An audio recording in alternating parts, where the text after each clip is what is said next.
All right, so this is the final episode of Spoiler Force Podcast. My name is Ricky, and thank you for tuning in. The final guests on the show that I have with me are two longtime friends and podcasting buddies, Julian Hester of the Cartoon Chronicles and Brandon Hello. Jones of the Animation Destination. Man, Hello. thank you guys for coming through and doing this finale with me, man. I couldn't have asked for a better guest. Yeah, Thanks, man. man. It's great.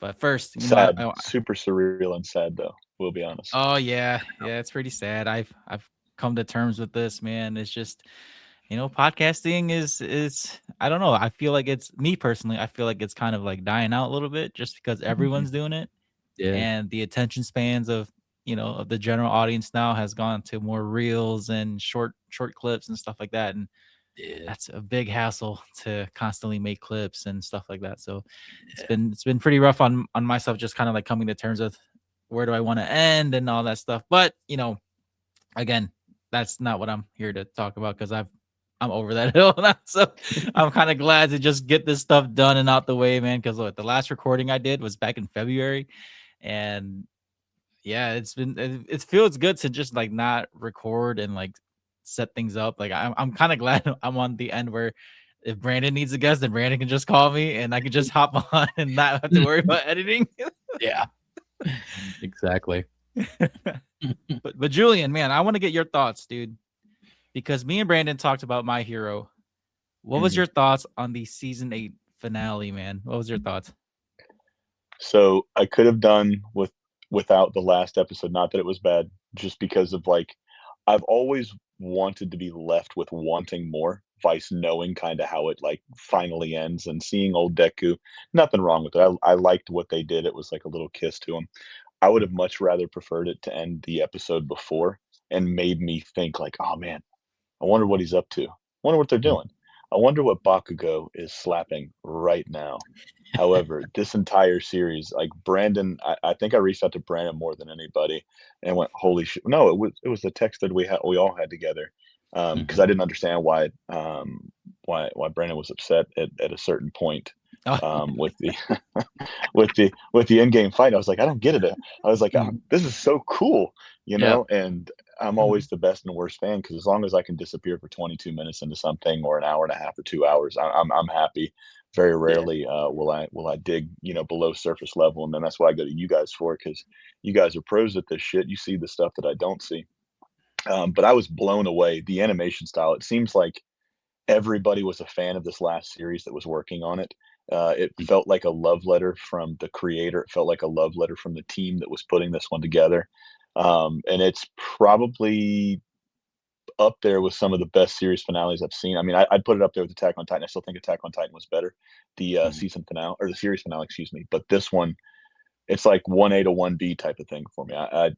Hey, hard pressed to see something else that's class 1A and 1B. Oh, see, this is why you need to go listen to Brandon, because like I said, he's going deep, ladies and gentlemen. But yes, fantastic. Good pull too, by the way. Yeah. That beard really makes you distinguished. Thank you. It's because of all the gray, just all the gray. Fuck off. Here. It's all right here. Don't worry, Ricky. You'll get it. We all do this. It all gets gray. I hate that you guys can grow beards, man. I got the freaking Fu Manchu shit, dude. Like I'll grow on my lip, and like it doesn't connect though. My mustache will grow, and like under my chin will grow, but it does not connect. You get the handlebars. I don't get the connection here. So yeah. So I get so mad. You could be a grandmaster. We could all bow to. That's true. To Ricky. You could do the Kill Bill. No, I think for Muay Thai, I've got to drink a lot more whiskey. That's what they really do. They smoke and drink whiskey and train and still kick your ass, which is freaking scary. Yeah, I saw a fight where a dude was smoke. It wasn't really a fight. I think it was just a sparring, but they were both smoking in the ring while they were kicking the shit out of each other. It was the funniest shit I've ever seen. That's amazing. Yeah, it's definitely growing here in the States more. Now that I moved back to Michigan, the Muay Thai scene here has been growing a lot, and I've been going to like dropping in at different gyms and just checking out different crews and stuff like that. I was training for a bit, but then I got a new car, so I was like, damn it, that's my gym money. My payments are going to the car now. My check's going to the car. Yeah, so that sucks. I've actually been considering joining an MMA gym just for the exercise itself. Oh, To do it, dude. get the core going, because Yeah. I've hit a medical situation that my doctor was like, this needs to be corrected. So I'm in the middle of doing that now, which is great. So I'm Good. down 8 pounds in about a Good, week and man. a half. So, and I'm just staying the course, low carbonate, all that stuff. So, and but I've been thinking about like getting some like core exercise going, and some good MMA gyms around here for that. I'm thinking about joining it, maybe a kickboxing or something. So be pretty, not to Definitely. fight. I'd be terrible at fighting. I just the technique of fighting, like getting into shape, would be the purpose. That would be. I can't sit in a ring with somebody while they're trying to hit me. It's just not gonna. I'm like, no, I'm just gonna turtle and not like deal with that. Actually, the hitting I wouldn't mind. It's if someone actively tries to break my arm in a grapple, then I will immediately tap and crawl out of the ring like a child. There's no way. There's no way. Someone tries to break my ankle, I'll just cry. So You gotta do the shoot style, man. You gotta scream out all your moves. right, yeah, exactly.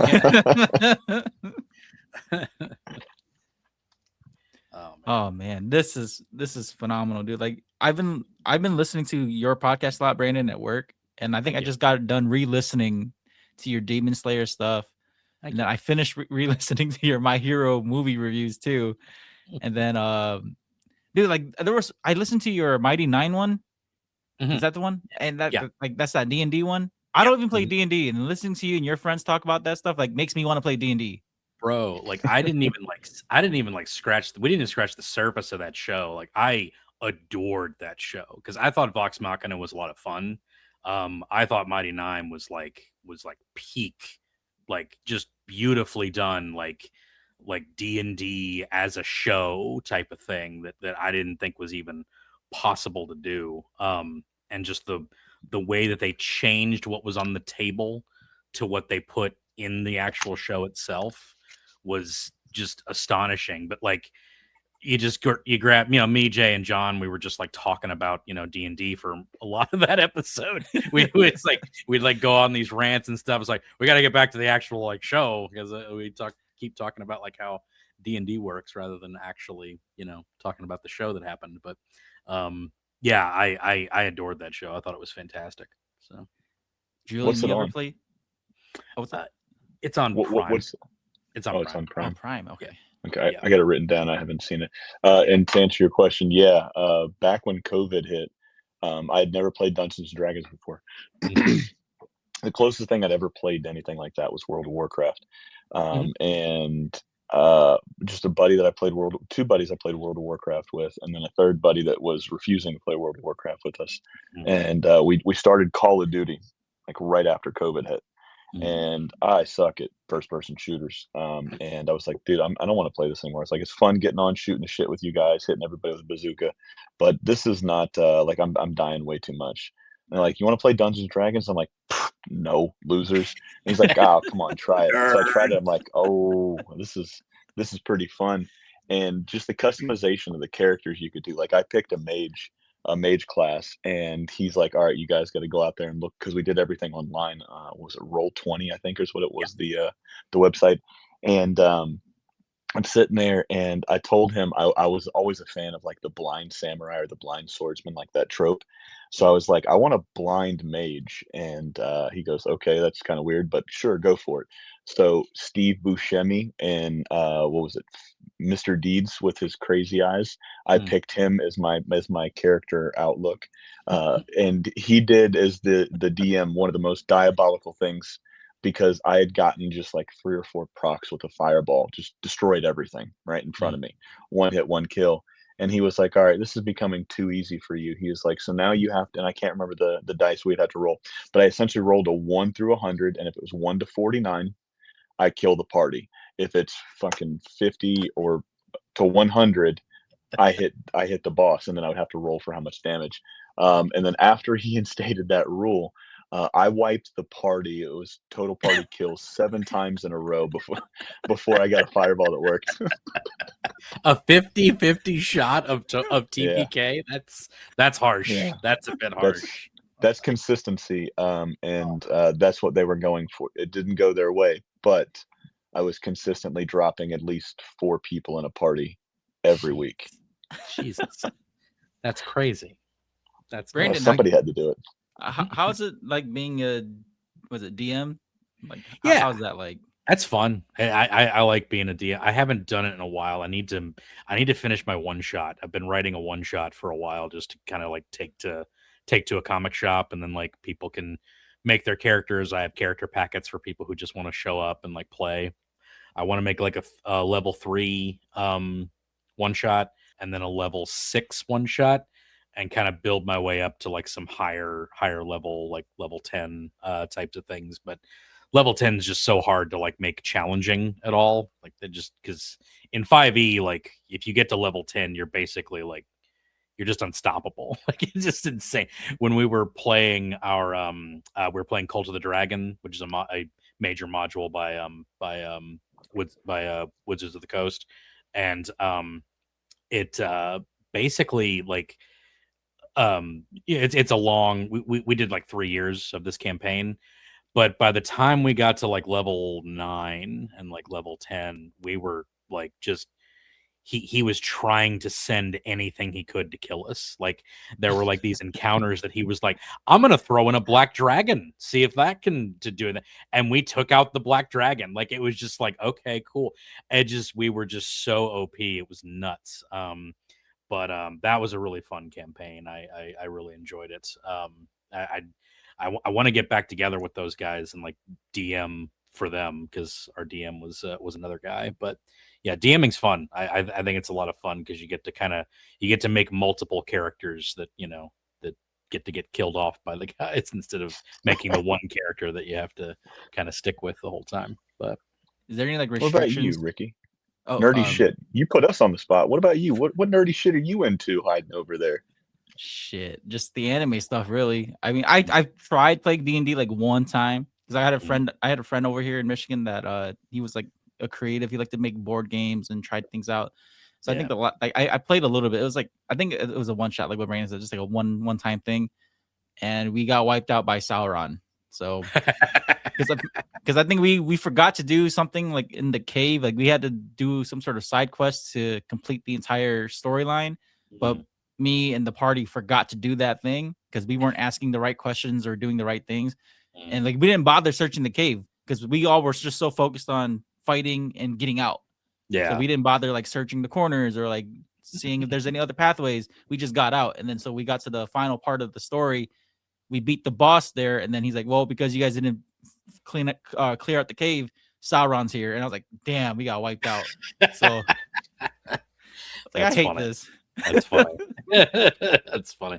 One shots always have like those typical twists or whatever. The that we played the same DM who did the Cult of the Dragon. He did a one shot for level 20, which is the highest level in D&D, because he just wanted to do a level 20 where you fight an ancient red dragon. And I'm like, that sounds rad as hell. Let's do that. So we all made level 20 characters. He gave us level 20 characters, and you got to pick a legendary item. So it was just like this crazy power fantasy. We could do whatever the hell we wanted, basically, to fight this dragon. What class did you pick? I picked barbarian, which I had never picked before. I'd never been a barbarian because I was like, I'm just gonna what I want to do. Are you tanking or are you DPSing? Oh yeah, like I picked the toughness feat, which gave like plus 10 HP for every level that I was. So it was just like I had like 385 HP. It was insane. Like it's just like it was nuts. My rage lasted for a full day, so I could just go rage the whole time. I should have picked the flying boots for my legendary, because then I could just have like flown up and fought the dragon when he was in the air, which would have been perfect. It's pretty badass. I know. I had to jump a few times to hit him a few times. But my character's name was Raid the Shadow Legend, because I wanted the meme name. So it was just like I really enjoyed that one. But again, like the end of it was like, oh, the twist is the person who hired you is a green dragon. You had to fight the green dragon later. So it was just, they always like to throw those in. It's like, but what class did you play, Ricky? I don't know. Like the guy that my friend that did it, he was just like, because we were learning it, so he just made something up on the fly. He just had like Okay. the mat and like the little figures and the dice Oh, and stuff. really? He had all the accessories and everything. So he was just like, just try it, like see if you like it. So that's like the only time I played it. But then like even then, it wasn't like a legit campaign like how when Brandon and his friends play or how you guys play. So it was just more like on the fly. Oh, I wanna fix that for you. It's like I want to bring you into a thing and like create a character and get it all cool and everything. It'd be great. No, what I was gonna say earlier though, because we're on the topic of D&D. Brandon, can you explain to Julian how good fucking free run is? Oh my god, dude, Free Run is so great. It is so goddamn beautiful and wonderful. I adore that show. I think you should. I think you'd absolutely love it. And again, it's like it's just it's the most chill, wonderful, heartfelt bullshit I have ever watched in my life. It is so good. I adore it. I think it's great. You know, Ricky I said, don't. "I'm for sure not getting out of that first episode without crying." It's so good. I actually did not cry on Freerun Till until episode 2. no. I'm trying to think when I first like got teary eyed. I want to say it was. Oh man, The proposal? No, it was. It was the old dwarf. I think that's what got me. The old dwarf in Oh, the town. That one. yeah. Okay. That episode got me. I got really choked up on that one. It might not have been the first time, but I remember that being like really like this show hits different. This is just crazy good. But yeah, no, it's great. When I go back and rewatch episode 1, I do tear up because of the context of everything that you get afterwards, and then like that first scene, that first ending scene becomes so much more afterwards. But man, what a wonderful show! What an absolutely wonderful show. Hey, Julian, And you'll like that show because Himmel is voiced by Bakugo in both English and Japanese. that's true. Oh, let's fucking go. Yeah, Yeah. it's Bakugo's voice actor in both, which is hilarious because he's not angry at all. Yeah, he's so he's so He's chill. so chill. He's the most chill dude ever. Bakugo? No way. I do like that, like American productions are kind of doing that now. They're kind of getting the same voice actors to play other characters in a lot of ways, like or like people who have played the same voices in other animes. They'll get those people for later ones. I've noticed they've been doing that quite a bit because they kind of hit the same notes in a lot of ways. Yeah, I think that's pretty cool sometimes. But I don't know. I think that like sometimes give other actors a chance too. Because I think this the seiyus in Japan are like A-list celebrities over there compared to over here. Yeah, So, like they pull so many jobs over there. I never realized it until there was an interesting story that I looked up because I was very perplexed by it. I forget her name, but the voice actress who plays Detective Conan, right? She's also a singer in a band called Two Mix, which does like the Gundam Wing theme and a bunch of themes for anime.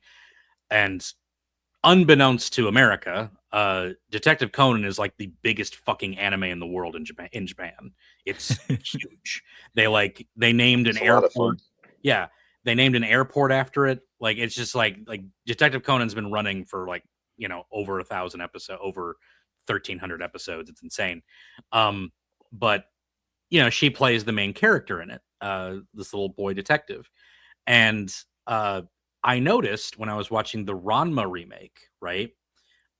She plays the middle sister of the Tendo family in Ranma, and she played her originally in the old ones because they get all the original people back to like play the voice actor and to voice act the new ones, which is kind of crazy because like Ranma sounds like an old man, which is funny. I think they probably could have stood to hire a new guy for that one, but still. But Nabiki is played by her, and I just thought that was the weirdest thing ever. That like probably the biggest voice actress like in the country is playing this bit part of a minor character in this anime reboot.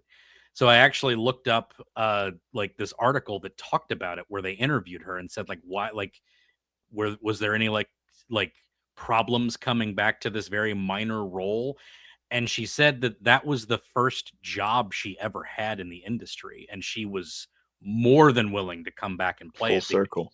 Yeah, because like it's like I didn't have a regular job when I was playing Nabiki back in the day, so I would love to come back and play that again because it was, before she was famous, before she was anything. So I thought that was really cool that she, That's you know, so dope. yeah, that she came back just because like, oh, that's I didn't that was my first job was doing that, so I'd love to do that again. So Case closed for you American listeners yes, for case Detective Conan. closed. Yeah, I used to watch that one because that one would come on before the Cartoon Network block back Mhm. when I was going through middle school and high school. So like 5:30, you would generally see that, that or fuck, I don't think it was Sailor Moon. It might have been Speed Racer from time to time when I was a little bit younger. Yeah. But those were like the two. And I remember just Case Closed going like, dude, this is so fucking cool. You can be a little guy, you can be a detective, and you can be a fucking kid. Right. That's cool. And then Yeah. I realized like that doesn't happen because you could just get punted Yes. as a little kid. Yes. Tiny child can just get murdered very easily. So It's like, this guy turned me in. Doof. Eat him across the building. right. So What do you guys think of like how voice acting is kind of gearing towards like more mainstream actors now? Like for example, like Invincible, right? They're bringing in a lot of more TV movie actors to do voices versus like getting actual voice actors. Yeah. They've you want to go shifted off. first? Yeah, they've shifted off a little bit of it because I think they realize that they're spending a majority of the limited budget they have on people like Aaron Paul. Because I know Aaron Paul's not coming back as Powerplex. I know he's not going to renew him when Powerplex comes back in because it's just like how much more like money can you give it? And no spoilers for this season or anything, but crap, Jeffrey Dean Morgan is not in a lot of this season. He barely has a few lines, so it's like they definitely paid him the minimum that they possibly could for that. If it's not a major character, I just don't think you need to have like a celebrity come in and do it. That said, sometimes you can do it because I thought Jeffrey Dean Morgan as Conquest was amazing. He was a perfect casting, and then you got Stephen Yeun enacting some revenge on him, which was great. Yeah. It's like that was perfect. A little bit of casting there, and it has that Kirkman synergy along with it, and Full circle again. yeah, and dude, this season freaking what's his name from Ronan the Conqueror? I forget the actor's name. But or he is it Ronan? Yeah, Ronan from Guardians of the Galaxy. Lee Pace. Lee Pace kills it with Thrag this season. Yeah. So good. That dude's got a phenomenal speaking voice, man. It's crazy. He's got so many speeches this season. It's nuts. And it's just like, it's all like low tone and like kind of crazy. And it's just super cool. Like it's very cool. Absolutely loved it this season. That's the season, right? Where because I seen clips where they were comparing like Thrag doing Detroit Smash. Is that it? Yes. Yeah. There is a punch in this season that is so fucking cool. It is like a One Punch Man punch. It's so well done. Oh my god! Can I spoil that one for you guys? I don't know if I want to spoil Go it. for it. We're on the Spoiler Force podcast last episode. Yeah, why not? Screw it. So he's about to punch. We'll just say it. Nolan. He's about to punch Nolan, and he rears back to do the uppercut. And he rears back so hard it creates a vacuum that sucks Nolan in like half a foot, so he can then uppercut him into orbit. It's the most amazing thing I've ever seen in my life. That's pretty dope. It's so cool. It's like just the pullback is enough to pull him in. It's so crazy. Science. Yeah, Science, I seen the clips. They're like, dude, like Omni-Man just got freaking Detroit smashed. Like that's terrible. And they were like doing side by side clips, like All Might and Thrag pulling their arms back. Like, so good, so good. It's great. Thrag is dope. I absolutely love it. They did a great job of making him a fucking problem that season. So super fun. Yeah, I gotta get seeing your eyes light up when you go, holy shit, that was such a cool fucking punch. That's what cool we're here for, ladies and gentlemen. Yeah. That right there, just like pure enjoyment of a piece of art that somebody put on TV for us. Yeah, And I think this is the first time I'm actually appearing on Ricky's podcast because Oh yeah, my yeah, camera always never worked, but now it's finally working. So yeah. Well, that's You good though. came in clutch for I the don't end. have to like find like a GIF to cover yeah, Brandon's. exactly.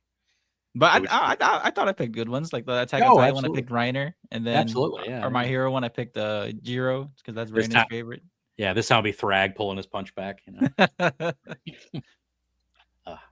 Yeah, I got to catch up on Invincible. Man, I've read a little bit the comics and I watched a little bit of season one, like, only because like what drew me in that show was when Omni-Man like took out his Justice League, and I was like, okay, I gotta watch this. And then Steven Yeah. Yeun being the main character, and then all the memes, like like this is what happens, all the memes are coming out. I got kind of disillusioned by season 2. I thought season 2 was pretty weak. And the first episode of season 3 is so bad. I hate that episode with like a mighty passion. So I was almost like, luckily they dropped 3 episodes of season 3 all at once. Because episode 2 of season 3 is probably my favorite episode of the whole series. So I was like, okay, they got me back on board. Let's go.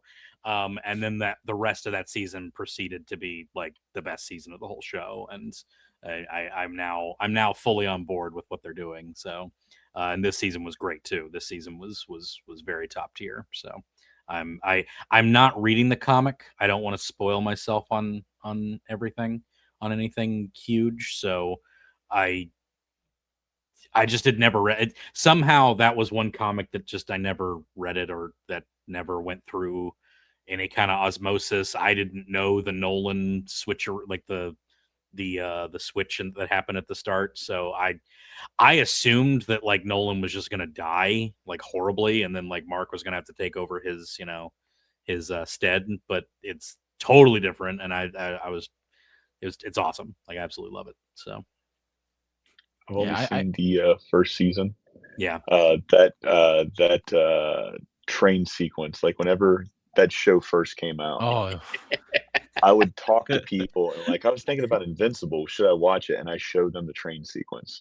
I'm like, this is, and it's like Ricky knows I'm not a big fan of dark shit and shows. I like lighthearted stuff. Yeah. And that is one of the most spectacular moments I've ever seen in a piece of animation in my life. Yeah. Just the timing, the acting, the visuals, just the physical, him just treating humans like ants through a subway. I was blown away. And especially at the time, because it's like 6 years, not that long ago. But that was probably like the most brutal thing I've ever seen in animation too. Yeah. You know what I mean? I don't remember seeing anything like too much crazier, too much heavier than that. And I was, like I said, I would just rewind. I'm like, whoa, how the fuck did they do all this shit? Very cool scene. Absolutely. Well, Julian, since you like the lighthearted stuff, watch Free Run. That's as lighthearted as you get. No, dude, you're gonna love it. You're gonna love that show. It's just I've got it written down. It's so chill. It's so wonderful. Like you can finish season 1 and 2 like pretty quickly. Now that season 2's ended. Well, I was telling Ricky before we started, Brandon, that I got into two. Well, I got into one new show, and I think you have an episode on this one. Delicious in Dungeon. Have you done an episode on this? I haven't yet. I need to actually do an episode on that one. Yeah, it's a good one. So Love that one. I don't know where I heard it, but I was listening to somebody's podcast, and it was like they talked about this, and I just checked out the first episode. Cooking for a living. I was like, oh, let's see. And they have some of like the coolest twists that a dungeon monster would have, because they essentially start cooking. Their friend gets eaten, swallowed by a dragon, and if you can get to them before they are like dead for a long time, they can revive, and they kind of get a new chance to come back into the dungeon, right? So they don't lose their life in real life. And so they lose all of their money. They try to go deeper and deeper and deeper into the dungeon to save his sister, their party member that was eaten by a red dragon. But they run out of money and they can't afford to eat. So they start cooking the monsters in the dungeon. It is, like I said, it is so fucking cool. Like the level of detail that they do for cooking, the explanation on why they're doing X, Y, and Z whenever they're cooking, and even how they're cooking it. I don't want to spoil too much, but there's one scene, I think it's in episode 2 or 3. They're fighting. You guys know what mage armor is? Mm-hmm. All right. So have you seen this show yet? Because Brandon, Yep. have you seen Yeah. Delicious in Yeah. Dungeon? Oh, Yeah, okay. I just hadn't done an episode on it yet, but I Okay, love the okay. show, yeah. Mhm. All right, Yeah. so you know the episode with the mage armor where he's trying to fight Mhm. him. So usually mage armor, Ricky, like they're controlled by a puppeteer. It's like the Wizard of Oz. Somebody else is pulling the strings of these ghost armor, Yeah. and they had already started eating shit. I think they had eaten a scorpion at that point, Mhm. maybe even a basilisk. I can't remember if the basilisk had came in yet, Yeah. with the omelet and shit. But they're fighting this ghost armor, and they knock the heads off. They pull the arms off, and they know there's nothing there. There's no strings holding it. There's no ghost. There's no nothing. So it was weird. And I can't remember. I think he tried. He saw something come out of the armor, so he grabs the helmet and he goes and he stabs his sword in between like the helmet, and something like an oyster or a clam comes out. So essentially, a clam, a bivalve, took over this medieval knight armor, and then they treated the cooking portion of this like clams, oysters. So they grilled them, they sautéed them, they did all this shit. It was just it's so fucking cool what they do with the show and how inventive they are Yeah. with it. Yeah. It's a lot of fun. I need to do an episode eventually. We did talk about it, I think, on my best ofs episode. That might have been Hmm. what you did. I think we talked about it a bit like that. I think that was one of John's top ones because he'd never watched it before. So, but yeah, It's so good. it's I'm only great. 5 episodes in, but it's good. Great. Yeah, yeah. I haven't watched Witch Hat Atelier yet either, or Atelier, however you say it. But that's the three big fantasy is Freerun, Delicious in Dungeon Meshi, and Witch Hat Atelier are the three big major um, uh, fantasy manga that are now Hmm. adapted, and people are really praising that one already. And I need to get on board with it because apparently it's really good. So I have to I'll check get that one out too. yeah, I'll My get list is ever growing. I know. It's crazy. I also started Daemons of the Shadow Realm, which is by Arakawa, the creator of Full Metal Alchemist. That new anime is out. And go in blind, man. That anime is crazy. That's crazy stuff. Like you can watch the trailer because the trailer doesn't really show you everything.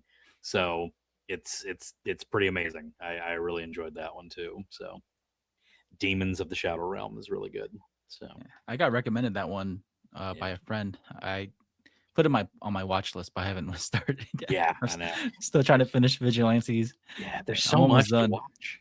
There's so much to watch. There's too much at times. Yeah. Vigilantes has been great. I can't like I'm enjoying Vigilantes. I'm not getting as hype about it as I thought I would though, oddly enough. I think this season was more hype than last season. But like I'm not like the main character, I'm just not getting behind him. Love Knuckle Duster, love Pop Step.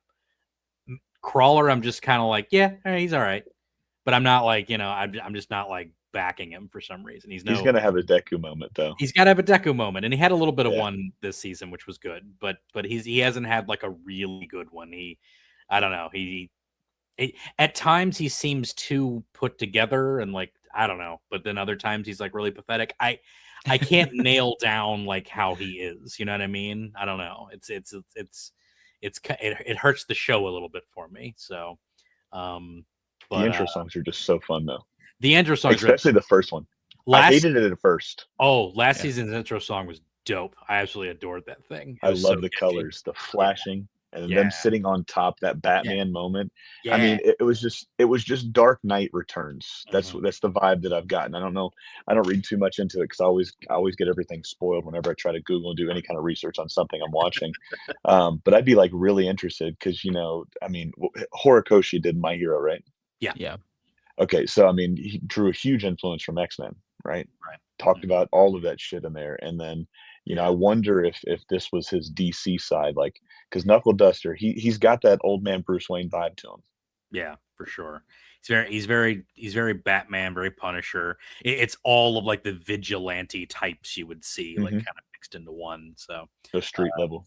Yeah, and he's a lot of fun. Like I love like how they kind of made him like kind of crazy, like he's kind of a psychopath. It's like that's you kind of have to be this like zero powered punch people in the face kind of guy. So he's just hopped up on painkillers and he's just nuts. Like I love Duster. He's cool. He's a fun character, but I for some reason like I can't like I can't get hype for that show for some reason. I don't know why. And like, I don't know. I don't know what's keeping me from like it being like a top tier for me. It's like, it's one that Tell I'll them why, watch. Ricky. Yeah. I think it's pretty repetitive, man. Like I can see why Brandon feels that way. It's like every episode, Koichi's doing something.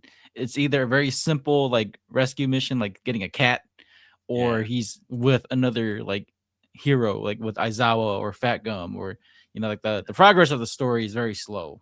I Yeah. can see that. Yeah. I kind of dig it though, because I feel like the first one was pretty fast paced. Mm-hmm. The first season, Yeah. not fast paced like it had a pacing problem, but it just seemed like boom, boom, boom. It was just building, building, building, building. This one Yeah. seems to build a little and stagnate. It's almost like a Tarantino film in a sense, where they're trying to lay all the foundation, Yeah. and then at the end, I'm hoping they pay off. So, Yeah. but This I've season, enjoyed it so far. yeah, this season is better. They do have a great connect. Like, probably my favorite aspect. They don't explore enough of it because that is like, I don't think Pop Step is in the show enough, honestly. Because like my favorite part of the whole thing is the fact that he has this giant hoodie collection of like All Might stuff, but he doesn't have one, and he doesn't realize that she has that one because she gave it to him when he saved her.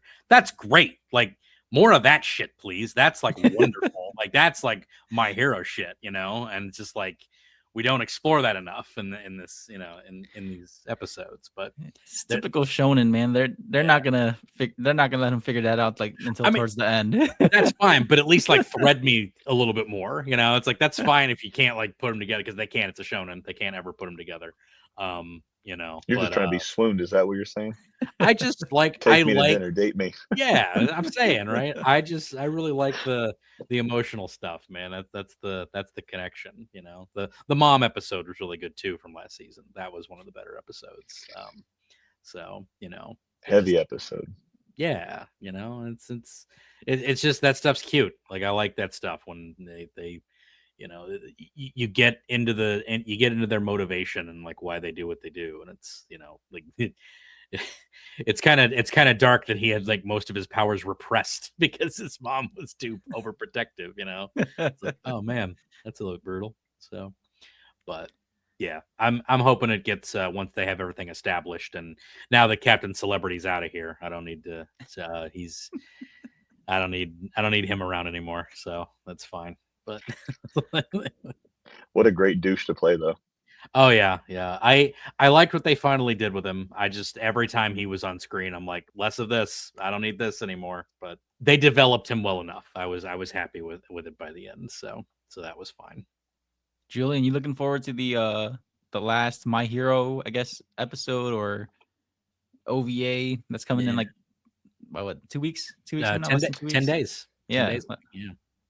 I'm gonna watch it, but it's just one of those things where it's like, I kind of wish, I'm good with where it left me. You know what I mean? I don't know. It's just like, as fans, we always want more, right? I was like, oh man, I need another season. I need another this. Wrestling fans, one more match. You hear it all the time. You know what I mean? And it's just like, sometimes I think shit should be put to bed and just let it be. I haven't went back and watched Attack on Titan, even though I want to, because that series finale, I didn't watch anything, and I think we wanted to talk about this, Ricky. I didn't watch anything for a couple days after. No TV, no fucking Instagram, no nothing. It just made me think, and it was just executed so well. And then the only show that's ever done that before, since I've been an adult, was Cowboy Bebop. Watching that one and then how it ended, I'm just like, fuck, dude, this is so much a thinker than I think it really led on to be. But I would love for them to have ended it like I'd said before, like one episode before our finale. And then I'm really hoping they just don't try to, like, not the fan service is bad, but like the fan bases can be very, very toxic. And My Hero was it was a very apparent thing for a lot of the not a lot, a little bit of the fan base, the vocal minority. So I'm hoping that they don't just like bend and do something that, might have made somebody upset. Yeah, they don't typically bend to those sorts of things, but good. It's also an adaptation of a special manga issue that came out, so there'll probably be some extra stuff that we didn't get. Was it good? Yeah, I enjoyed it. It's a good way to sum up it's like an epilogue, really. Yeah, Mhm. it was kind of done because they sort of rushed the ending for it. They didn't rush the ending in the anime as much. You kind of got to see like Tony Stark Deku and stuff like that. So you didn't really get to see that in the end of the manga. It was just like one splash panel of them all kind of like you know diving through the city. High-fiving. Yeah, kind of diving through the city. So you didn't get like this nice wrap up type of thing with it. So I liked the end of the manga, but a lot of people were upset by it. Because Deku and Bakugo didn't fuck, I guess. I don't know. It's just like so. Like, I mean, but there's a lot of upset people over that because you experience it again when the anime came out. People are like, no, that's not a thing. Shut up. So like I didn't think it was really needed, but I did like the special issue, so I'm kind of excited for it. So I'm also a Shippuden fan. I like when you go back and you explore like what happens afterwards and stuff. It's reminiscent of comic book media that comic books don't stop. It's just more stuff, it's like then you get rebooted and you get a new creative team and you just do more of the thing. And sometimes it sucks, but sometimes you get like a really good creative team on a comic that nails it. And you're like, oh, if we didn't keep going, we wouldn't have gotten, Jeff Johns on JSA. We wouldn't have gotten, this version of The Watchmen. We wouldn't have gotten this version of Wolverine by whoever. It sucks that there's no permanence at all in American comics because oh, Superman died. Yeah, this week. Okay, cool. When's he back? Like, what's the it's like no urgency. Yeah, it's like who cares? Like who cares? Well, Wolverine dies this week. Shut up. No, he didn't. It's like and of course it was only Uncle Ben. It was only Uncle Ben for so long, and even then they retconned it. Yeah, even that they retcon sometimes. He always gets re-dead, but they retcon it all the time.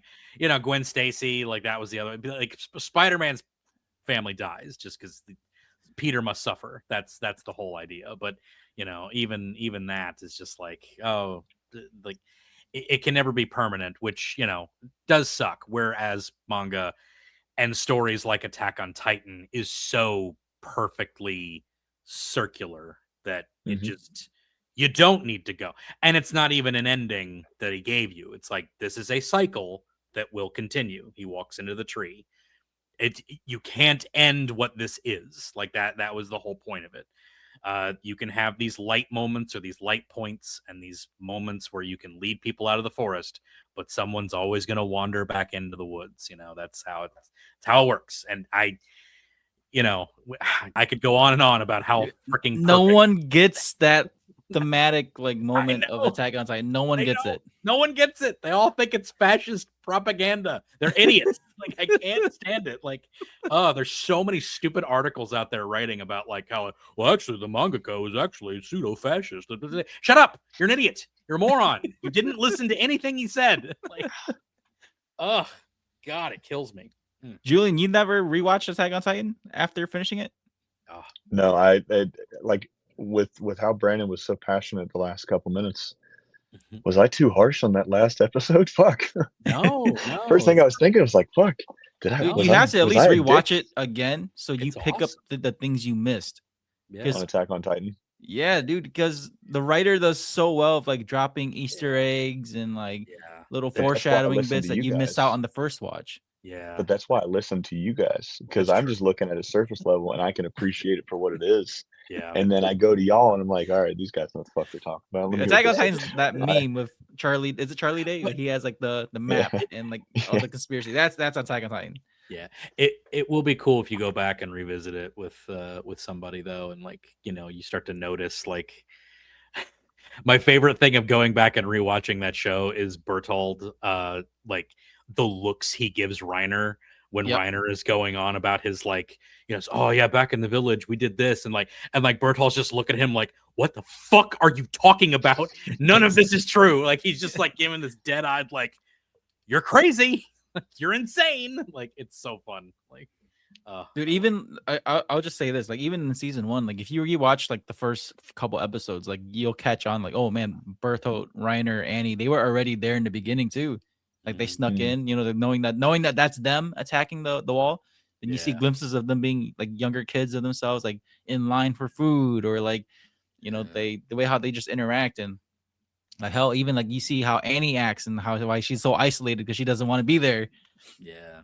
He planned so much out. It's so well done. I keep trying to convince some friends of mine who like kind of got like, disillusioned by that show. They didn't like the twist of Aaron being a Titan. They like No, they liked the idea of like the Titans being like these creepy monsters that, and which they still are, but like it's sort of like impressed upon him that it wasn't going to be like humanity versus these, creepy yeast monsters. It's going to be like something else, and it kind of turned him off from it. And I tell him all the time, like, you need to go and like finish it, like regardless if that turned you off. Like the idea of humanity versus monsters is still entirely the theme, and it works so well, and it becomes like this whole other thing. And it's because we're the monsters, Brandon. I know We are the real Titans. It's we're the us. monsters the whole time. Oh my god, it's crazy. Man, it's good stuff. Great stuff. No, I think people like also trip on like season 3. Like once they were fighting like Kenny's group, they're like, dude, what happened?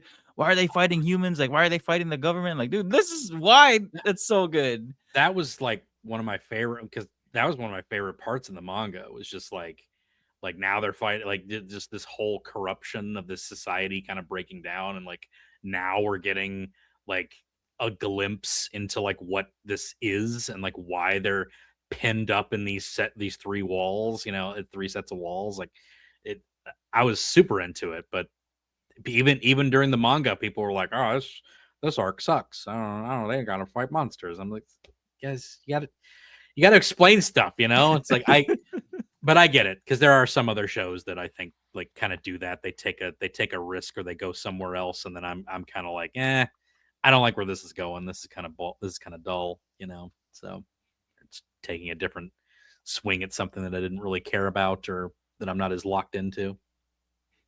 So I am definitely like, I have a huge watch list on my anime list, which I'm like refusing to watch things now. I tried rewatching the or not rewatching, but I tried watching the new Ronin Warriors that came Yeah, out in the spring, hmm and it just that's the same company or the studio that did season 3 of One Punch Man, right?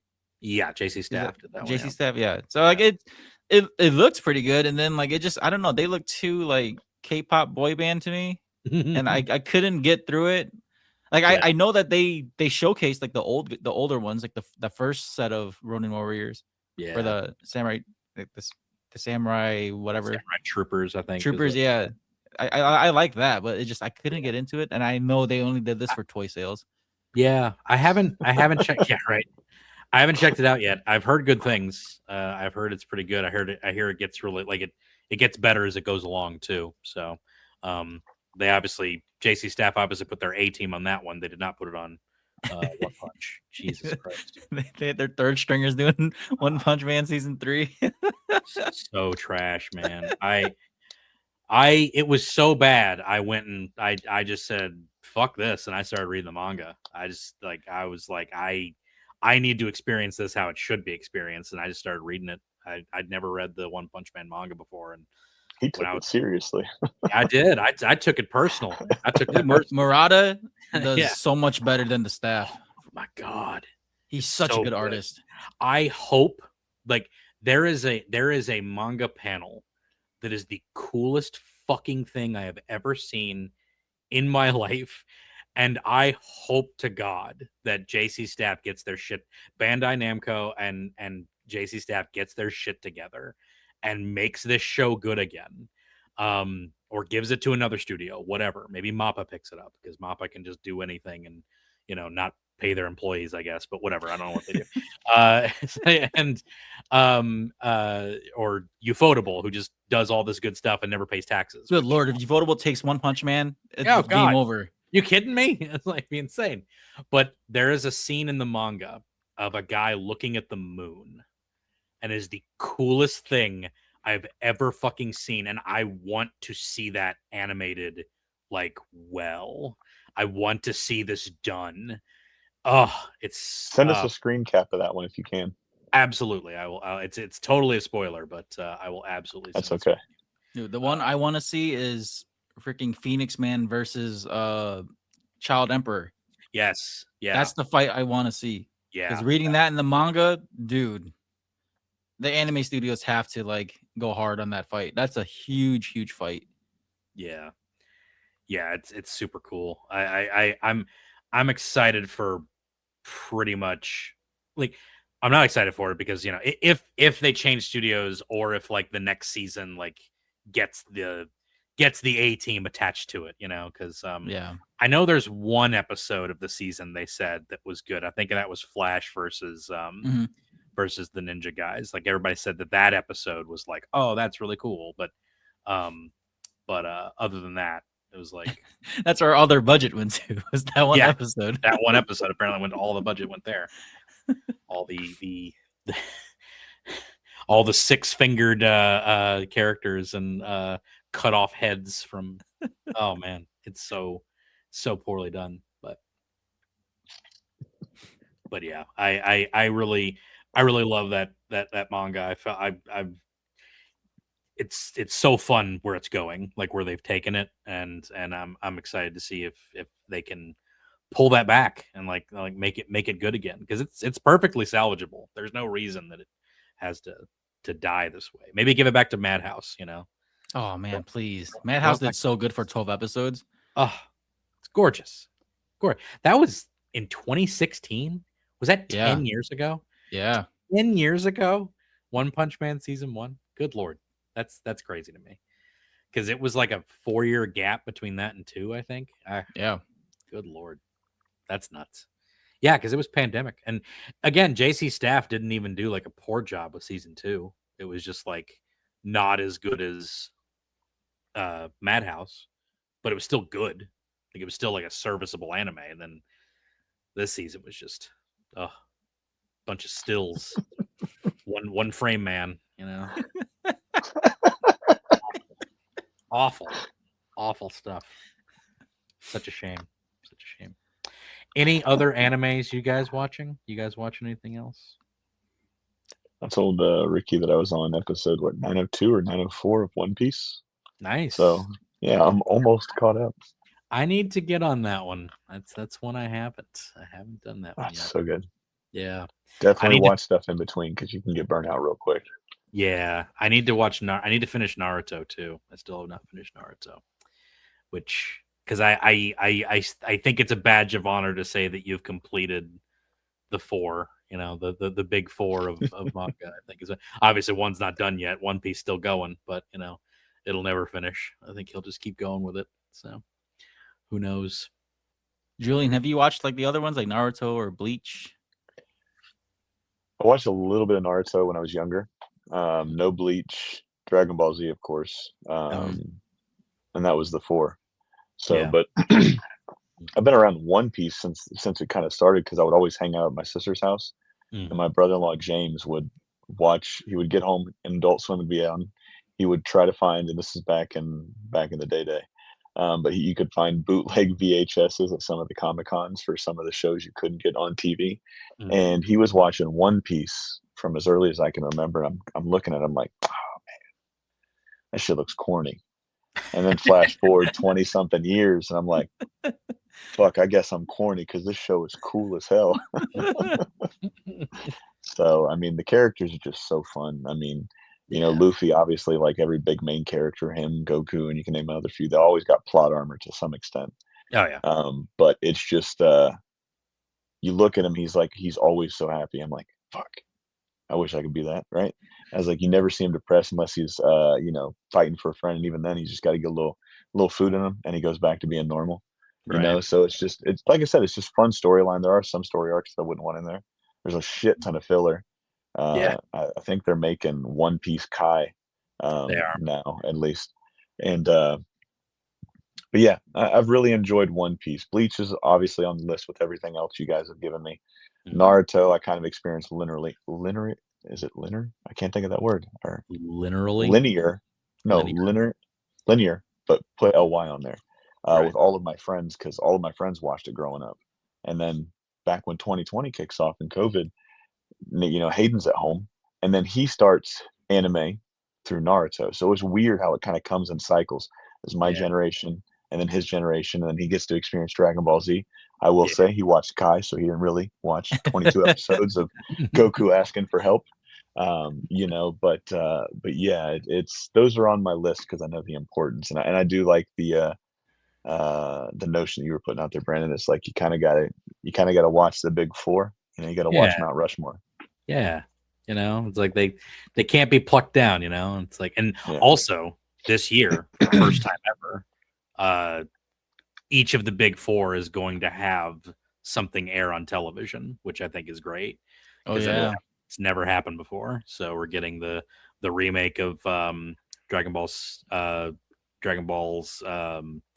Super, Battle right? Battle of the Battle of Gods. Gods, Beerus. Yeah, the Beerus stuff. We're getting that remake, which I know people are kind of like nah about, but I'm glad it's gotten them out of that creative hole since Toriyama passed away. It's like, just put stuff out, guys. Like you have stuff, put it out. Like let's see more. So that's cool. I can't remember what Naruto thing is coming out, but there's going to be some Naruto special that's hitting. It could be a They've been Boruto. saying that for years though. Like Yeah. I think was it Studio Wit or one major studio was like gonna do it, and they showed like promotional pictures of it, but nothing's ever been announced officially. But I think it is coming out this year because like that's everybody's been talking about that, and then obviously Bleach is finishing off in June, and then One Piece is coming back. So like all four of the big four are going to be on the air in 2026, which is just crazy. So for the first time ever, because Dragon Ball's been off forever, and It's like they're bringing back our childhoods. I know, right? It's crazy. Nostalgia pays off, man. They know that's the big market right there. Although, like, I never watched Bleach until I was an adult. Never watched Naruto until I was an adult. So, Now DBZ, that I watched as a kid. That was definitely. That was appointment television there, Brandon. That's what that was as a kid. Yeah, it was. Yeah, Dragon Ball Z was the get home quickly from the bus stop to watch. And then I grew up with pirating Naruto and Bleach. And then watching the cut episodes on YouTube, like so Naruto episode so and so part 1 of 4, and then you have to go and search for that. And then like it was all cropped up close too, so that they wouldn't get hit with the copyright. Oh my god, dude. Yeah. Oh, I'm gonna show my age. The first anime that I watched was that I really watched, because there was like Speed Racer was on TV sometimes, and then G-Force, Battle of the Planets. That was one that was on, but the one that I really watched all the time was Robotech. My dad had the full VHS run of Robotech, which in Japan was called Macross, the Macross Saga. Man, I loved that show. That was so good. But that was when I was but a tiny child when that was out. And what's a VHS, Brandon? VHS is a video recording device. Yeah. So it is weird to see, like, I don't think kids know what VCRs are now, right? Like they don't know what those are. They don't. Dude, I showed my cousin's kid the VHS rewinder, where like you put the tape in and you just close it. And they're like, what is this? I'm like, dude, this is how we would rewind our tapes. Yeah.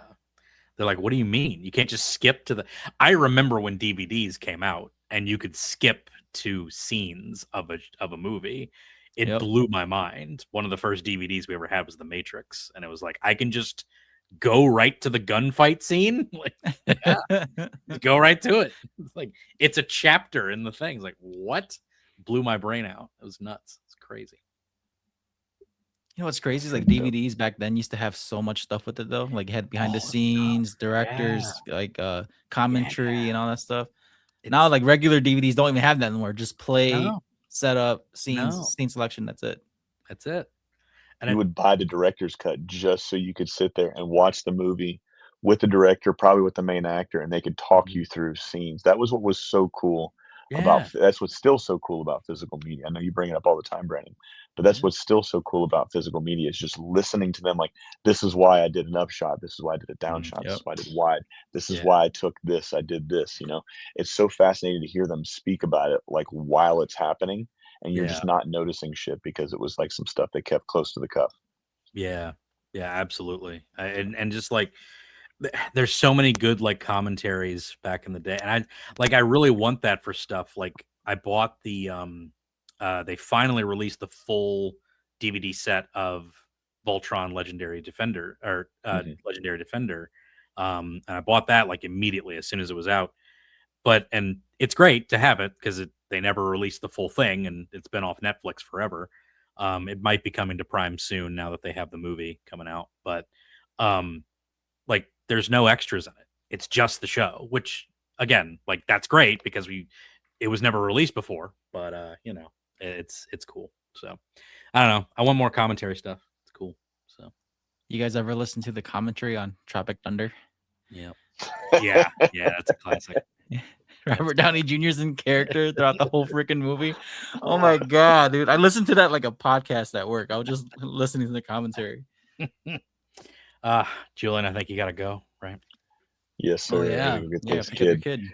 Yeah, before I leave though, Ricky, sad day to see you go, but I'm so happy at where you're at now.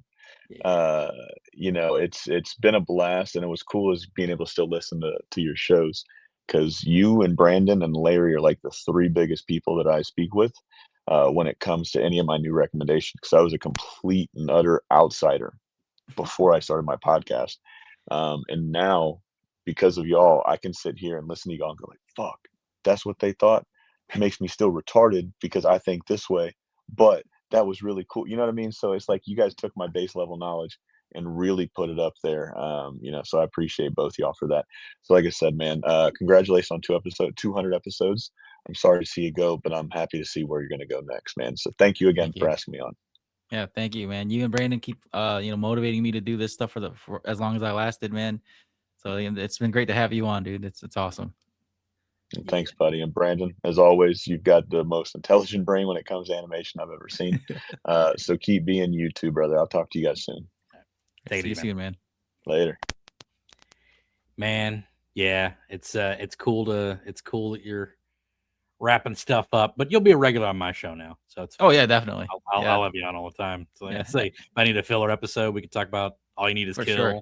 You know. Oh yeah, dude. Like we definitely let me know when you want to do that one because I just finished that one. Me and my girlfriend watched that last weekend. That was such an interesting movie because like I went in pretty blind to it. Like Same. And like I just saw like the posters. I didn't even watch a trailer for it.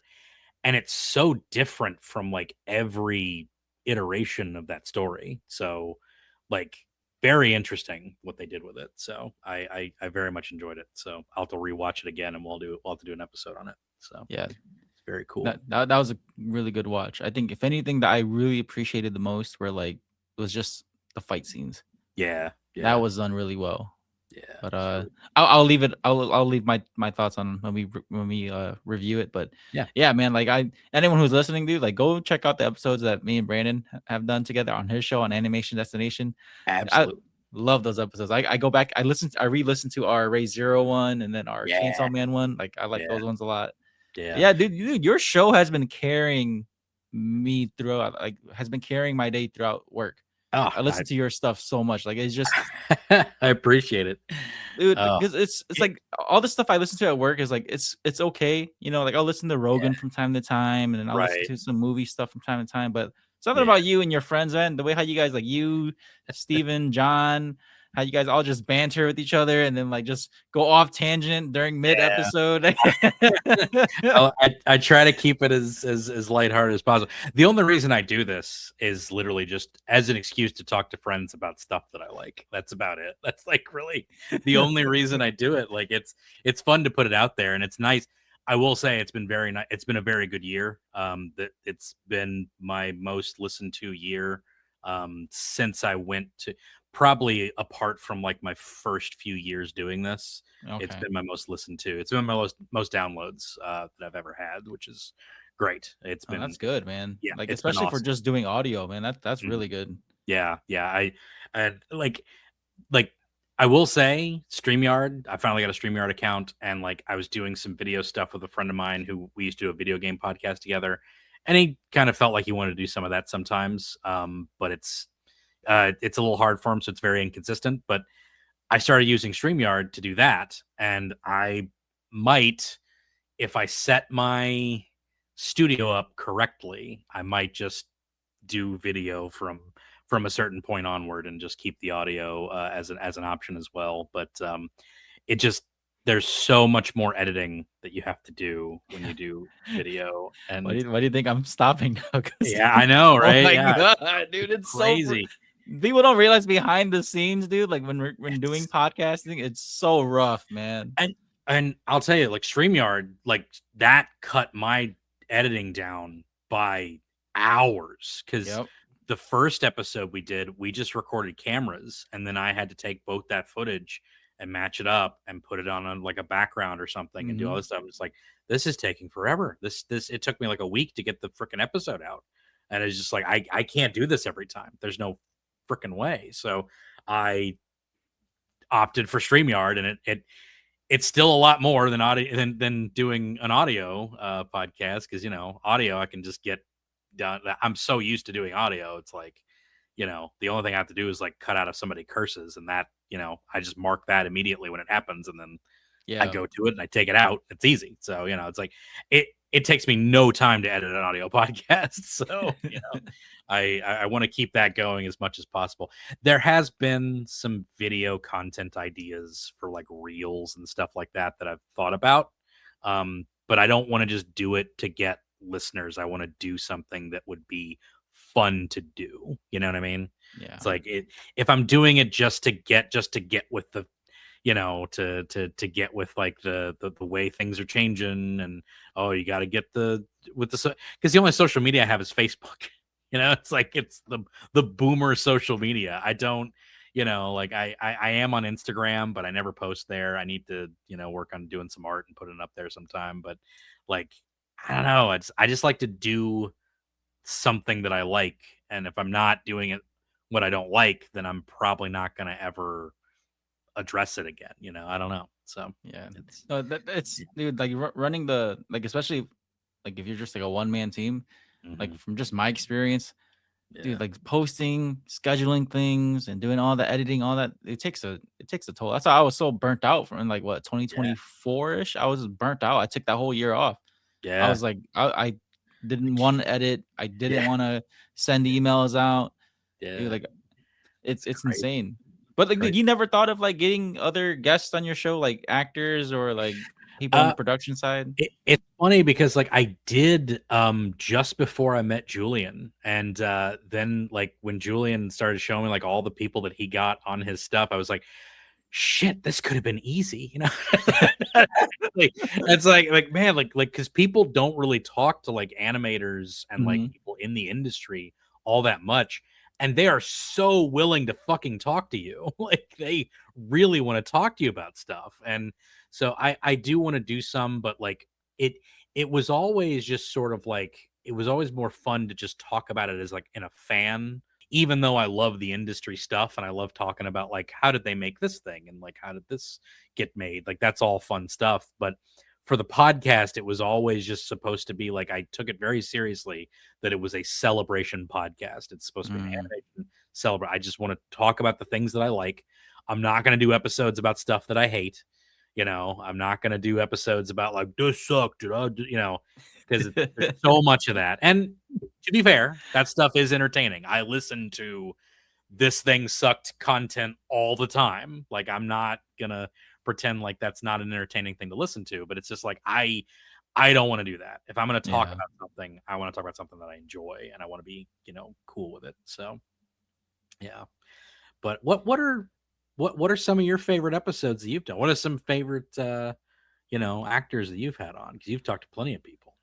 Yeah, well, first of all, thanks to Julian, man. Julian's the one that hooked me up with my first actual voice actor, which was Adam MacArthur, the voice of Yuji from Jujutsu Kaisen, which I can't wait to do that episode with you and Steven. I'm looking forward to doing that one. Yeah. Because, oh my God, I need to schedule that out. Okay. And I need to finish. I'm 2 episodes away. I need to finish. Dude. Okay, I can't even talk about it with you then. I know. Finish it. I know, right? Because I've seen clips of it. I'm like, that's not in the manga. That's not in the manga at all. Hold on. They're adding shit. Let's go. Like, all right. Here we go. So, yeah, I'm excited. I talked with Adam MacArthur, and then right after I spoke with Ann Yatko, who voices Nobara. Yeah. So, like I got to speak with them right when JJK was getting hot. Yeah. So, I really appreciated Julian for giving me like for opening that door for me, because like for the longest time I was trying to like get voice actors. Like if you go back to my archives, dude, like my podcast is all over the place. Despite the name itself, like I'm all over the place. I'm talking to like musicians, I'm talking to Right. cosplayers and like Hmong content creators, people from my community. You know, like it wasn't really like what I'm doing now, and so I guess that's what makes it so hard for people to like get what the podcast was like in the first like 50 episodes, because they're like, it's like, dude, are you reviewing things? Are you interviewing people? Like, what are you doing? Like, I don't know, dude. Like, I'm just talking.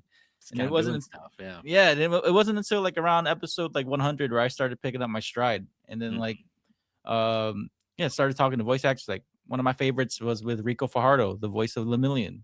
Yeah. um he was one of my favorite guests. You know, that dude's super outgoing, super chill. That's cool. Another one was with Brianna Roberts from Ranking of Kings. She voiced have you seen that anime? I haven't. I need to watch that one. That one's Oh, everybody talks about it. dude, watch that one. Studio Wit does that one. It's Yeah. like so good. I But love yeah, the art style. So yeah. fun. Yeah. She voices one of the antagonists in that show, and so I spoke with her. And then like another one was like Natalie Van Sistine, who voices Yor. She was really cool. Oh yeah. And then another one, I'm trying to think. Lexi Nieto, she voiced she was on some anime. She's more of like a host now, I believe. She does like a lot of like anime convention hosting panels and stuff like that. But she was super cool. And then like just talking with like, talking like you guys, Julian, talking to Salem, like having other guests on to nerd out about this stuff with. Yeah. And like it was fun, like it's those were the episodes I enjoyed the most. Like I think I caught myself like, I think that's why I took the hiatus like in 2024, because I was catching myself like saying things that I didn't mean, or like I was just saying things to say it. I didn't like say it from like the heart. So I caught myself like sounding like a kiss ass at times, and I go back and edit and like re-listen to myself talk, and I'm like, why am I talking like that? Like that's not me, so like That's yeah, not what I thought. yeah, it got and dude, like if people like, I'm not saying for you to do it, but like if anyone goes back and listens to like episode 1 to like this current one, the way how I speak, it's so different now. My girlfriend went back and listened to my old ones. She's like, dude, you sound so different from like when you first started to your more recent ones. Like she's like, you're more like free flowing when you talk. And I'm like, yeah, it took a long time to get comfortable to talk on the mic. Yeah. I mean, I think that's for sure. Like I'm a little bit, if you go back to the early episodes, I'm pretty similar, but that's because I was doing a wrestling podcast for like a year prior with my buddy who I do the video game podcast with. So if you were to ever go back and listen to the Schmozcast, the first, oh man, that's awful. That's just awful garbage. And like that. So that was like a full year of like practice to get up to, like doing that. So, and I'm sure I sound different then too. I also just, those old episodes are terrible. The audio is awful. I have like 50 guests on at one time. It's real stupid. Because the whole idea was we were part of this whole like podcasting group network thing. Yeah. And it was fun. Like, and it was fun to like hang out with most of it. It's where I met Mitch. It's where I met Steven and John. So, there's a lot of people, and Jay. I think pretty much everybody who I talk to now, I met through that whole thing. But it just, it became so much better when I was able to knock down the number of guests, and just like, when I started doing 1 to 2 guests, or, stuff like that, it just made more sense for it. And I have a few interviews, there's some fun interviews that I've done. Actually, I don't think I have one. It's just one interview. Maybe I just have one. I can't remember. I think I do know I talked to Rick Unger, the creator of Biker Mice from Mars. Okay. Because randomly I sent out a tweet with a clip of me talking about like, yeah, that Rick Unger guy seems interesting because he like made Biker Mice from Mars and all these other weird cartoons. I'd like to talk with him. And he sent me a tweet and said, let's talk. And I was like, oh, cool. So that was a really fun interview. I think it's the Rob Paulson episode where I put that on. I should have just made it again, like I wasn't thinking about it or like making it a thing, but that's like the only interview I think I ever really did. And I would like to get back to that. But if I did it, I would probably get like an interview person and then just talk about a particular show that they worked on and geek out over that show with them. Like, I think that would be kind of fun, like rather than like do an interview and like, so what's the animation industry like? Because everybody asks that, Yeah, because everyone does. Yep. Yeah, so it's like I would want to get like Bobby Pontillo on and like be like, hey man, you're doing that Sun Chasers thing, but you worked on Tangled the series. Like Tangled the series is dope. Let's talk about Tangled the series. Like just talk about the actual show. Like, like I think that would be kind of fun to just talk about it. So, Yeah, like, that's what I was kind of doing a little bit too with the guests I had on my show. yeah, Like just kind of not so much because I'll ask the typical questions, in sure. case like new listeners don't know. But Mhm. most of the time, I just spoke with them like free flow. Like I just like there was like no real setup. Like I told them like if you wanted to curse on here, you could curse on here. Like just speak your mind. Like I don't care. I'm not gonna judge. And Right. most of the guests are pretty chill. But like I gotta say this though, man. Like I backed off of getting actors on the show because like. I'm pretty sure you've seen this, like how that industry works. And you can kind of just see like going to cons and like trying to work with their management and all that. Like some of those people, not naming anyone, but some of those people can get pretty grimy at times, man. Like it's a what's a cutthroat industry, like it's I kind of saw like the true colors of some actors and like and it hard. sucks. Yeah, It sucks. Like, again, like you don't want to like think too personally about it because they are in like an industry that like, kind of encourages, like cutthroat behavior. So it's like it's hard to like judge them too much. But yeah, it's like yeah. I totally agree. Like it never really like set well with me to do interviews because again, when I was in that podcasting crew, like I was one of the ones that would go around and kind of get interviews for cons and stuff. And I just something about it just didn't feel good with me. I don't know, because like we'd have to talk to like their agent would be there. We'd have to talk through their agent. You can talk for them for like 5 minutes. And I'm just like I don't fucking like it's I don't want to like be a like first of all I don't want to be like the guy that's like coming in to interrupt for 5 minutes. I don't want to be exactly. the guy Yep. that's, like if I want to if I'm going to talk to this guy, I want to talk to him like normal. I don't want to just be, you know what I mean? Yeah. Which there was one really good one that I got, and that was with Jim Cummings. That was a fun one. He was very standoffish at first. He didn't know, and I understood why, because like it was like, oh hey, like because one of the guys that like worked there was like kind of like he would kind of like push to get into these positions and be like, we'd like to get our guy to interview him, blah blah blah blah. So he would like pitch a bunch of stuff to him, and you could see like Cummings was just like Jim was just like, I don't fucking care about this at all. He wasn't saying it initially, but then like I like went over to him and I talked to him. I was like, hey man, how's it going? I'm like I kept it like as like normal as I possibly could. And then when I started the interview, I started like throw like some like different types of questions towards him, and stuff like this, or like, hey, I really loved you as Don Carnage in Tailspin. It wasn't like the initial like stuff that you would normally get. And it was just like, and he seemed to really open up when it was just more of like, oh, this guy actually knows me. It's not just some rando who like, like it's like this guy's actually a fan. Right. And he opened up like towards the end of that thing. He wasn't as standout. He was very much more open and like got with the flow.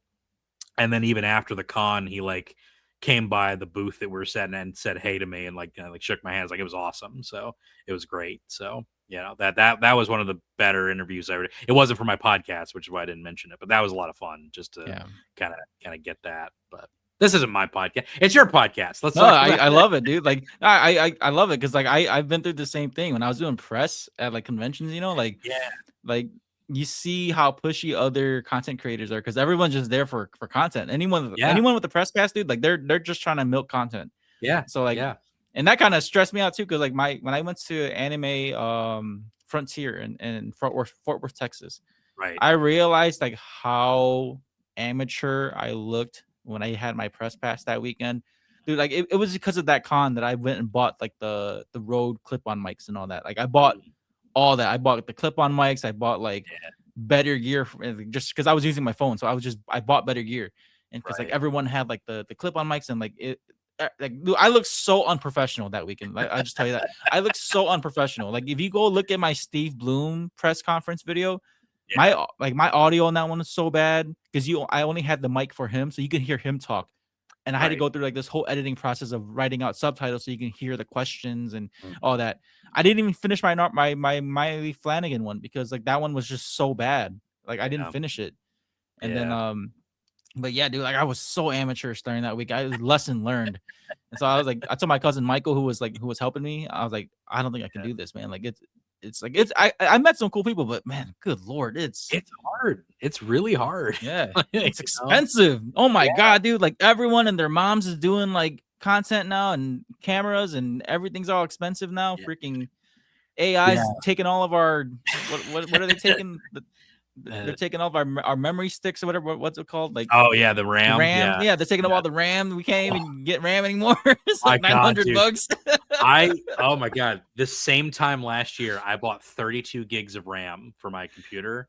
It was like $59. I was like, all right, 32 gigs, $59. That's cool. And then I was looking at this about a month ago. I was like, I kind of want to upgrade to 64 gigs. Like, I think I need 64 gigs in this thing. Looked at the exact same type of RAM, 64 gigs, $440. You've got to be shitting me. Like, insane, dude. Like, the 32 gig sticks that I have right now are going for like 258. I'm like, I paid $50 for those. Start flipping them. Insane, dude. Insane. I cannot wait for this AI bubble to burst. It's gonna suck though, because it's gonna flood the market with burnt out used RAM chips. Yep. Like it's gonna be all over, and they're gonna be so burnt out and like cheap as hell. And but I can't wait. I can't wait for the bubble to pop. It's going to happen this year, I think, after the Yeah. Disney acquisition thing stopped, where Disney was like, we're not putting money into this thing. And then they shut that down. Like, Yeah, because they knew what people were doing, man. Like once they're Yeah. like, oh yeah, we'll let you do AI with our stuff. People were doing some nasty shit with it. Yeah. And not only that, it's just like it became so evident that there was no profitability in this sort of thing. It's just like the .com bubble. You get all these people Yeah. going, we could do all this stuff with the .com, and then you realize that like 80% of those people have no idea what the fuck they're doing with the .com. And then the .com bubble happens. And that's what's happening with AI. It's just like you're gonna have those ones like Claude, like that'll stay around because that's a really good organizational, like, you know, documentable, like AI generative tool. Like things like that will stick around and they will be big, but all this other crap is just going to go away and get gobbled up by the other ones. And then we'll have like the stuff that actually works and is actually useful. And then we'll be back to normal. Hopefully. Hopefully. Have you seen like what China's been doing with their AI? It is insane. Yeah. You saw the one with Kanye, and he was like dressed in Chinese clothes and singing to Taylor Swift. Oh my! It's so silly. I just like that's gonna take some laws. Like, there's gonna be some laws that have to come down to stop that stuff. To be like, this is illegal. You cannot generate other people doing things that they didn't do. It's just like that's oh man. As much as I hate it, I loved it though, because people are like, it's so funny. Kanye East.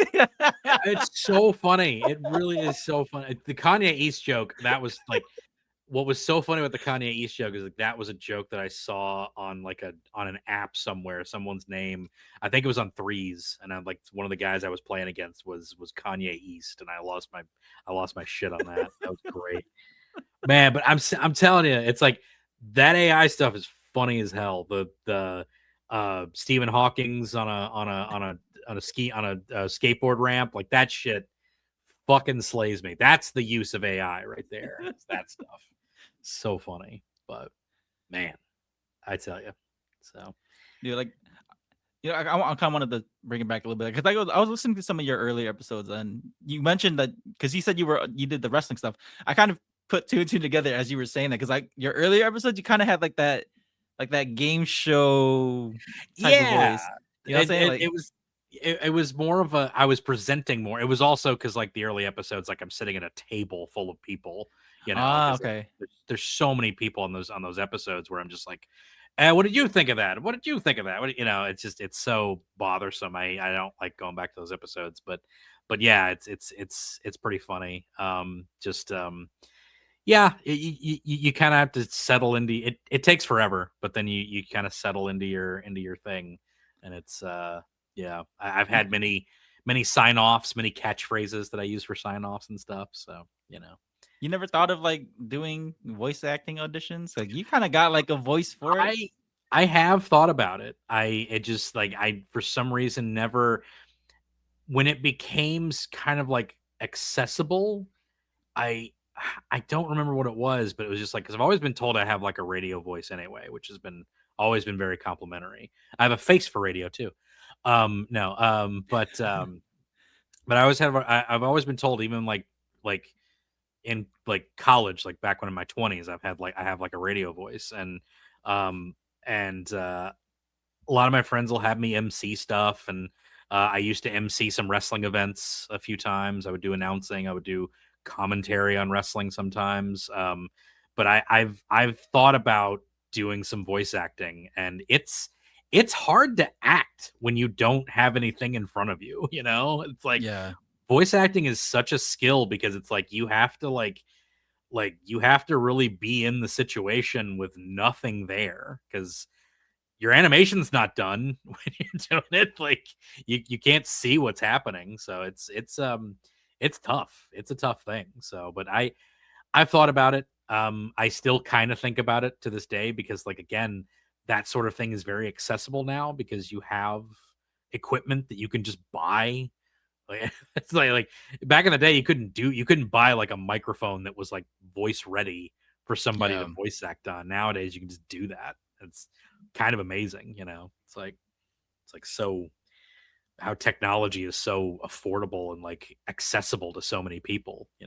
So I just like to think of like this meme where like because podcasting equipment's so accessible now, like they yeah. just start taxing podcasting equipment because there's so many people with stupid podcasts out there, Yes, like it's true. start true. taxing because anyone can buy a mic now.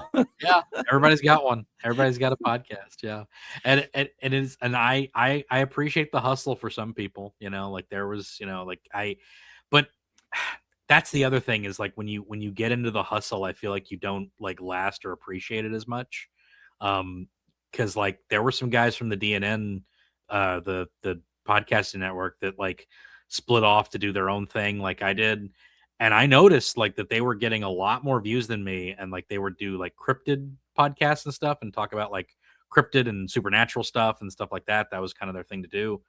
And like they were getting really good views. Like I was like really jealous because I was like, man, I wish I could get like views like that. Maybe I need to start doing some more stuff.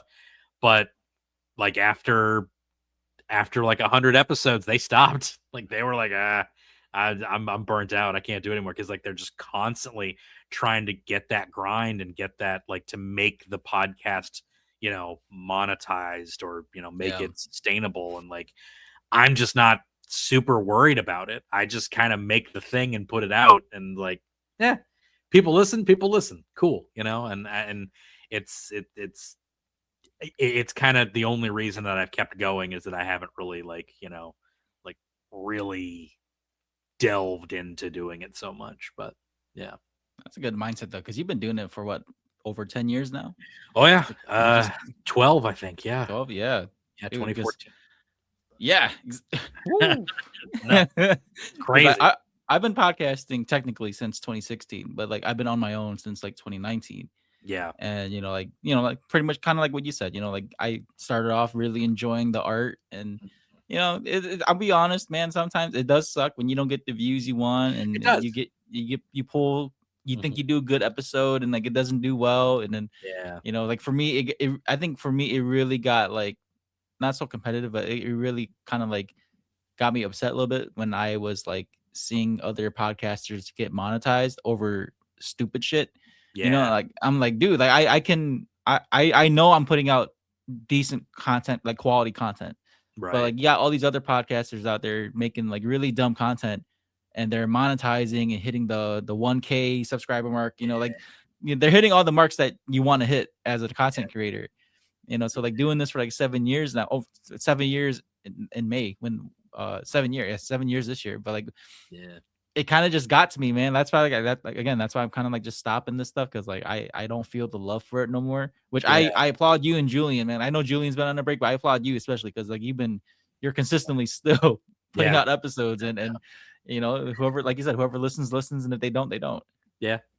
And yeah, and again, it's been a blessing. This year's been an absolute blessing because it's more downloads than I've had on the new platform, the Podbean platform, that I've had than before. We're in April and I've already made more. I've got more downloads now than all of 2024. So Damn. and we're only in May, so, or 2025, sorry. And yeah, so we're looking at the biggest year yet for the podcast, which is awesome. And I'm not doing anything. Like, it's kind of like what I'm noticing is there's this uptick of like a bunch of episodes being downloaded. So it's like one or two people going through and like doing the whole, like a big bunch of the whole thing, which is good, you know, because that means like a listener jumped on. So it's a lot of fun just to kind of like see those things happen, but it's like happening kind of consistently, of like every now and then there's this big uptick, and it's because someone went and downloaded that and they downloaded all these other ones afterwards. So it's been pretty. Probably for me. Because I'm at work. Yeah, right. Work downloading all of them. Yeah. Yeah, for sure. Well, before we finish off though, Brandon, I just want to say thank you for staying on and just talking about this stuff. I got some last minute stuff that I got a friend who wanted to ask. I guess just general questions for us. Mm-hmm. So, you know, if you could give advice on starting a podcast, what would it be? Yeah, just get a good mic. That's number one. You gotta, like, there's plenty of tutorials out there. You know, like, you can start off with a blue Yeti. That's fine, but you have to dial that thing in, and listen back to your audio, and because if it's bad audio, it doesn't matter if you have like the best 3D camera you could possibly have. If your audio is bad, no one's going to listen to it. It doesn't matter. It's terrible. And talk about something that you want to talk about. Don't grab onto something that's like catchy or like, you know, in the now. You can grab onto something or do drama casting or whatever that would get you views. Like, there's lots of stuff that'll do that. But if it's not something that you want to talk about on a really regular basis, you're not going to keep doing it. You just won't. You'll get sick of it and you'll stop. And the other thing is like, and this one's hard because, you know, if you're trying to be successful with it, you got to kind of not treat it like a job. Because if you do, your passion's going to leave. I feel like your passion would leave. It's like you kind of got to bring your passion with you. And some people really like the grind. Like, that's another thing. Most successful people really appreciate the grind and really like to hammer out, like, hey, how can I make this better? How can I make this to where people really want to listen? How do I make this so people really want to click on it? A lot of people really appreciate that. So maybe bring your passion to that as well. Like, really try to like nail down what people want to listen to if you want to be successful. But my personal advice is don't worry about being successful.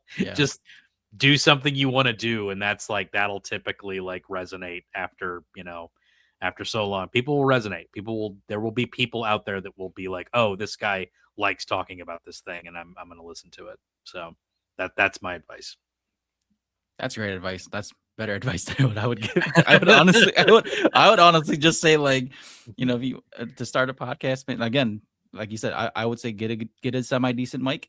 Yeah. You know, you don't need visuals at first, but you know, because that's the thing, everyone's doing visuals. So, and also I would also say, like, you know, just stick to it. Like you said, stick to a topic that you know you can talk about.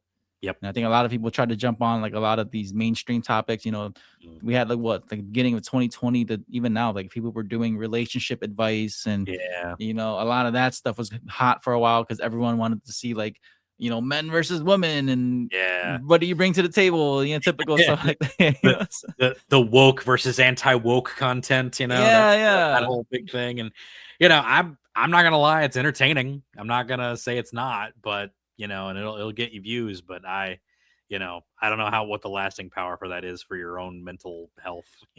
I think a lot of that stuff's dying off already because I remember, dude. Like Yes. I remember when I did because I started the podcast in 2019. So like right when COVID hit, that's when all these like other content creators that just started like a huge uprising of content creators. Everyone had cameras, everyone had mics, Yeah. everyone wanted to be a podcaster, and then like Yeah. a lot of those podcasters that were around, like I said, like I told you, like these guys were getting like views and monetization. A lot of them just died out by like 2023, 2024. They didn't even last that long. Yeah. Yeah, it's true. And Julian was one of those guys too. That not that he burnt out, but like he was one of the ones that popped on that time frame. He did it smart though, because he was like, "Hey, a lot of people aren't doing anything right now." So he just started hitting up people in Hollywood that do animation. It's like, "Hey, you want to talk about animation?" It's like, that's fucking brilliant because they're not working right now. It's like nobody's working. Yeah, So he was smart to jump on that first because now everyone wants to talk to those people in the industry. Everybody does. It's crazy. It bothers me that a lot of his stuff doesn't get as many views as other things that he's done. Like I love the fact that his Ed and Eddie episode did really well and stuff like that. But like some of the board animators that he's had on, like that's some of the best episodes. He does great work with that stuff. He spoke to Clint Bartlett, the creator of freaking Hey Arnold. It's like that's crazy. So, it's so crazy. All right, and this last one would be the last question here is: if you could interview any anime or fictional character, who would it be, and what would you ask them? Ooh, anime or fictional character. It's recency bias, but it would. It's recency bias, but I would probably pick Frieren. I knew it. I would love it. I'd be so good. So good. I knew it. Because it's imagine having that conversation with someone who is timelessly old, that just like has that viewpoint of like there's so much I would want. Like if that was a documentary, there'd be so much to talk to her about what she feels and how that works. I'd swear to God, that'd be amazing. That would be amazing. It honestly would. You would have to just pay her with a few grimoires, man. Right? I know. Just a few little spells. It's like, oh man, be so good. Because like I can't say like Ichigo, because like Ichigo would be a bad interview. Like for Bleach, he'd be a terrible interview. He's too cool. He's too cool cat to be interviewed. Maybe, yeah, Goku would be terrible. He'd be an awful interview. Vegeta would be awful.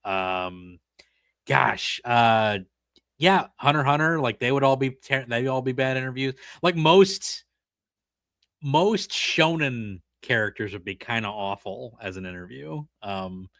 But Luffy would actually be a good one, I think. But I wouldn't have a whole lot to ask. I haven't watched. That'd be more of a mukbang. Yeah. You definitely have to feed him. You'd have to feed him for sure. But I would definitely do Frieren. There'd be so many actual, like I could legitimately view myself asking legitimate questions to Frieren about like what she feels and like what it's like to have like this viewpoint on humanity. Like, why don't you love him? Why didn't you realize? Why? So good. Oh man. God, that show. So good. Yeah. So good. I think for me, I'm kind of leaning towards like more JJK characters. I'd say Yuji would be a fun one. Yuji would be a good one. Yuji would be a fun one. Gojo would be pretty fun. Gojo would be hilarious. Actually. Yeah. And then who else Toto. would be? Toto. Oh man, Toto would be a great one. Just because off the bat he'd ask you what kind of woman do you like? What kind of woman do you like? Yeah. Let's see. I think another good one would probably be like Deku, but I think he'd be a little bit too nervous at first until like he got more comfortable. Yeah. All Might for sure. All Might would be fun. All Might be a great interview. He'd got the media training. He'd be really good. He's got the media training. I want to think of like a Western character because I know that's all anime really, but a good Western one would be like I would say Nightwing. Yeah. Nightwing would be pretty fun. Yeah, because Batman would be terrible, but Nightwing would be a much better one because you get the Batman information, but he's actually like personable and can talk to you. So that would be pretty good. That would be a good one. Starfire from Teen Titans. That'd be a good yeah. interview. That'd be a fun one. Yeah. Pretty much any of the Teen Titans, I think, would be a good interview. So I think that'd be fun. Yeah, that'd be good. That'd be a good one. Yeah, I'm hoping. Did you see the new Clayface trailer? I did. Okay. It looks good. Yeah. It looks good. I don't know why this is like the big project for the DCEU now, but it looks good. I've nothing against it. It's just sort of like funny that like this is like some sort of launch pad movie. Like, I don't know. It's interesting. So I think they want to go more of like kind of. I have a feeling they want to do like the Joaquin Phoenix Joker route. yeah, They want to sympathize or humanize the villains. yeah, And I don't know, but that's just what I think. But yeah, because it'll be interesting. Joker 2 was horseshit. People hated that one. Yeah, people hated that one. And I never watched it. Oh my god, I watched it knew- in theaters. It's so bad. I knew it was going to be pretty awful. I was kind of like, ugh, I don't know about this. It's like, so yeah, that's a shame. How bad that is. Well, Brandon, I'm gonna wrap things up here, man. I am again. Thank you so much for just putting time to be on the finale here for Spoiler Force, man. Like, dude, I'm glad to have met you, man. To be able to be on your show to talk about anime with someone that enjoys it as much as I do.